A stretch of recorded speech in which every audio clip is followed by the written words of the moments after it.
Good afternoon, everyone. I'm Jackie Spear, member of Congress from the 14th District in California, and I'm joined by a number of colleagues who will be introduced shortly.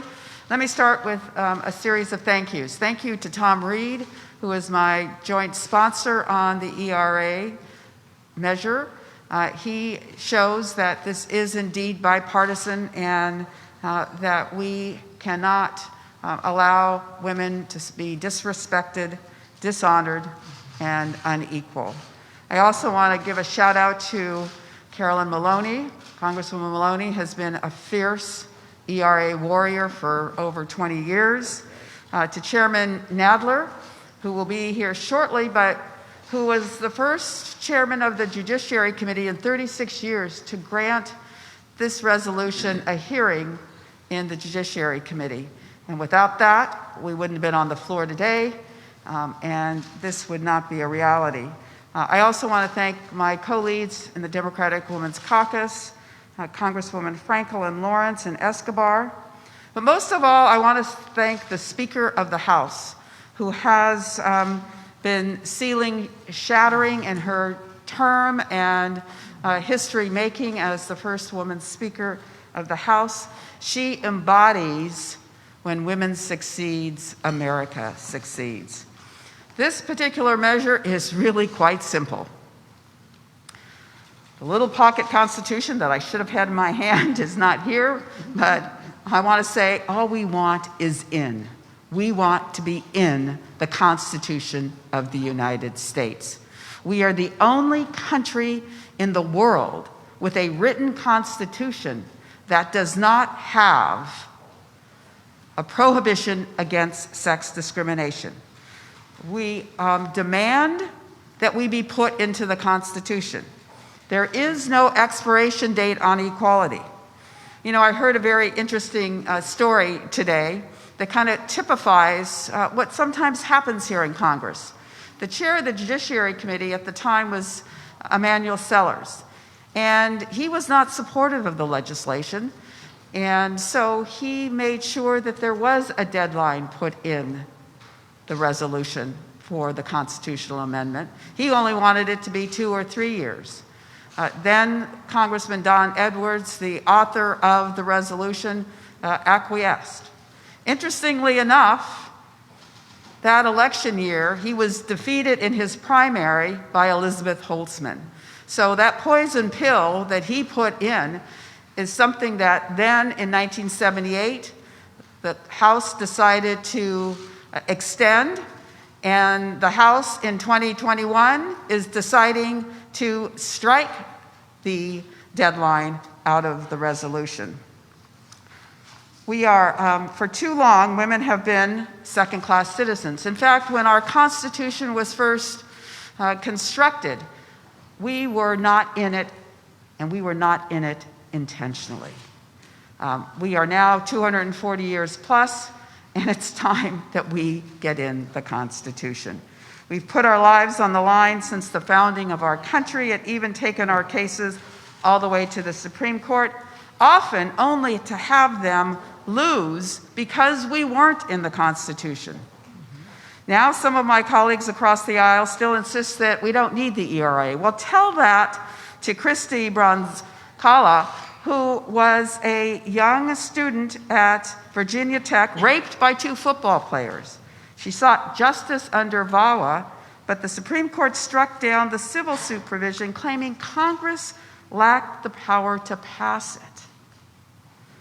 Or Tracy Rexroth, whose starting salary at the Arizona Department of Education was $17,000 less than her colleague who was hired at the same time, and it was only based on what your salary had been in your previous position. So she took it all the way to the Supreme Court, and again, she lost. Or Jessica Gonzalez, whose estranged husband kidnapped and murdered their 3 young daughters after the police refused to enforce a restraining order. The Supreme Court ruled that Gonzalez had no constitutionally protected property interest in the enforcement of the restraining order. All those women are emblematic of what happens day in and day out in this country because the ERA is not in the Constitution. It's about building the America we want and becoming the more perfect union. The ERA is about equality, survival, dignity, and respect. And the words of Antonin Scalia keep ringing in my ear and should be ringing in every woman's ear in America. Certainly, the Constitution does not require discrimination based on sex. The only question is, does it prohibit it? It does not. And with that, it's a great honor to introduce the Speaker of the House, who I spoke of earlier as being someone who epitomizes when women succeed, America succeeds. Thank you very much, Congressman Speer, for your relentless leadership on this important issue to our country. Because as you say, when women succeed, America succeeds, so this is about our entire country. And let me take up where you left off. The Justice of the Supreme Court, not known to be friendly to some of our issues, but to be clear about the Constitution. It does not forbid discrimination against women. It does not. So that's why it's an honor to be with Jackie Speer and with Carolyn Maloney, who for 25 years has been fighting this fight. Jackie, fighting this fight on the removing that time barrier. Thank you to the chairman of the Judiciary Committee for being here for the VAWA ERA. It's a good day. You don't have a white suit, but it's okay. You got the gavel. And to be with the co-chairs of the Women's Caucus, Lois Frankel, our colleague from Michigan, Brenda Lawrence, Veronica Escobar from Texas, and you said me. You mentioned me. There's one more though. Oh, this one, right? Yeah, no. Lois Frankel from Florida, of course, and of course Jackie Speer. Now, just want to. It was Deb Holland. Deb Holland. I knew there was another. Madam Secretary. Madam Secretary. So let me just say this one point. When Congresswoman Speer mentioned Don Edwards was the floor leader of the ERA, the Equal Rights Amendment. We take great pride in his leadership in the Bay Area and California, and the person who succeeded him in office is Zoe Lofgren, who has been his assistant for a long time, carrying on that work here. But the way Jackie spelled it out, you had to know that the chairman of the committee was the one who was the obstacle at the time, not because he was a friend to the amendment, but because he wanted it to be a barrier, and we cannot allow that to stand.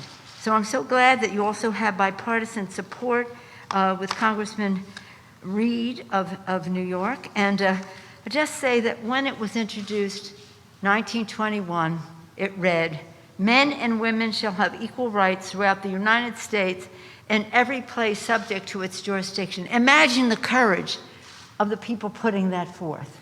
Imagine the courage of the suffragists working to get the right to vote, but also for equality in our country. And that's why we wear white today. In their honor, we are standing on their shoulders, and we will continue the fight as others stand on our shoulders. And when they do, they will be doing so with the already passed Equal Rights Amendment to our Constitution. With that, I'm pleased to yield to the distinguished chairman of the committee. He has 4 bills on the floor today, so we have to cut him in line here. Thank you, Mr. Chairman, for your extraordinary leadership. Thank you. Well, thank you, Madam Speaker. And I want to thank Representative Speer for her great leadership and her determination in introducing this resolution every year to make sure that nothing stands in the way of ratifying the ERA, and Carolyn Maloney, who has been carrying on this fight for so many years. I also want to, today is a century in the making. A century in the making. It's long past time that the Constitution officially recognizes and guarantees that equality of rights under law shall not be denied on the account of sex. We have made great strides in affirming the rights of women and ensuring equality in this country since the ERA first passed Congress by overwhelming majorities, but there is still so much more work to do. There should be no mistake. Congress put this deadline in, and Congress has every right to remove it now and to clear the way for enshrining equality in the Constitution. I am glad that Representatives Fitzpatrick and Reid and some other Republicans have joined us, but the arguments we heard on the floor today that we cannot extend the deadline because Congress put it in the Constitution. Congress did not put it in the Constitution. The deadline is part of the resolution proposing the amendment. Every amendment since the 22nd Amendment has had that deadline, except for the 27th, has had that deadline in it. Congress can, but if you read the amendments in the Constitution, it doesn't talk about 7-year deadlines. That's because the deadline is not part of the Constitution. It's simply part of a resolution that Congress enacted, and Congress can repeal or change. So there's no question about that, and that's why we have no problem passing this bill today. It's now time for the Senate to take up the simple resolution. I look forward to working with our colleagues to get this done. A century of effort to get women recognized as equal is long enough. Thank you. Chairman Nadler. I am Congresswoman Carolyn Maloney from New York, and there is only one thing I know for sure. Equality has no time limit. With today's vote, we are one step closer to finally ratifying the Equal Rights Amendment to the U.S. Constitution. Almost 100 years ago, suffragist Alice Paul, along with many like-minded and determined women and like-minded men, authored the Equal Rights Amendment. She is my family's great aunt and was a lifelong Republican and a Quaker. She was sent to jail. She was sent to an insane asylum because she believed in women's equality and our right to vote. When Alice Paul heard that an arbitrary timeline on the ERA was added to the preamble in 1972, but not to the text of the ERA, she knew it was put there by opponents of women's rights and that the struggle would not be an easy one. But the suffragists knew specific language was needed in the Constitution in order to achieve equality of rights under the law, and they were right. For the last 4 generations, feminists like myself and all the like-minded men and women here today have been marching, lobbying, attempting to win lawsuits, and defeating anti-ERA legislators. And today we say, enough is enough. March is Women's History Month, and we can finally celebrate the first woman speaker, the first Black and South Asian vice president to the White House, and a record number of women in Congress. Today we have the opportunity to make history to help make equality a reality for our mothers, our daughters, our granddaughters, and ourselves. We must recognize that there is no time limit on equality as we send the joint resolution to the Senate so that the ERA can become the 28th Amendment to our Constitution. By enshrining gender equality in the Constitution, we give ourselves the legal bedrock to finally achieve justice for women in the workplace, in the courts, and beyond. We have fought long and hard for equal pay for equal work, dating back to before the Equal Pay Act in 1963. With our equal rights built into the Constitution, we can finally enforce permanent pay equity. Today, as we also pass the reauthorization of the Violence Against Women Act, we are reminded that there is nothing more basic and essential to human dignity than protection from domestic violence and sexual assault. Unfortunately, our nation still lags in providing fundamental safeguards for women and girls against violence. In 1994, Congress included the right to sue one's attacker in VAWA. But when a woman named Christy Broncala tried to exercise that right, the Supreme Court dismissed her case and deemed the provision unconstitutional. Women must be in the Constitution to enforce their rights, to sue, to protect themselves.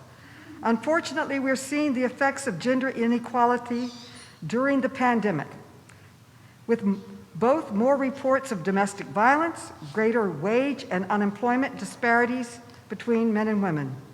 An estimated 1 million more women than men have lost their jobs since the COVID pandemic was declared a year ago. And the biggest impact of the virus has been on the vast majority of essential workers, most of whom are women, and disproportionately the number of Black women and Latinas, nearly all of whom have the majority of caregiving responsibilities. These trends, along with other tragic realities, make constitutional rights for women more urgent than ever. By ending sex discrimination and cementing equality of rights under the law in the Constitution, we can finally make good on a 100-year-old promise. It's time to spell out equality in the Constitution with 3 words, ERA, equality has no limit. I thank my colleague, Jackie Spear, our leader, our speaker, the Women's Caucus, Jerry Nadler, and everyone here today.